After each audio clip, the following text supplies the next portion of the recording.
Good news for homeowners. After years of sharp increases, we are finally seeing a drop in valuations. County assessors send out valuations every 2 years, and unlike what we saw in 2023 when values spiked, this year values are relatively flat. Your reporter in Aurora, Tori Mason, joins us live from her community. And Tori, we love to see our homes hold on to their value, but this also comes as a big relief. Yeah, this is a big contrast compared to the last round when many homeowners saw values skyrocket. Some saw an increase of 40% or more. There were a record number of appeals that year. Assessors don't expect that this time around.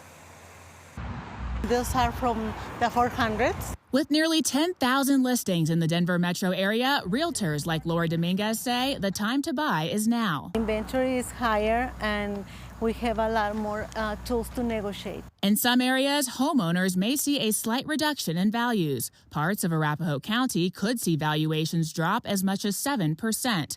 Overall, property values in the Denver metro area will remain largely flat after years of increases. The last time I remember anything as flat as this would have been coming out of the Great Recession in 2011. But Denver assessor Keith Earthmeyer says this is a very different situation. He says flat values today represent balance as opposed to concern and uncertainty. The market seems to have found an equilibrium that it's happy with between buyers and sellers, and our values reflect how that went over the 2-year period.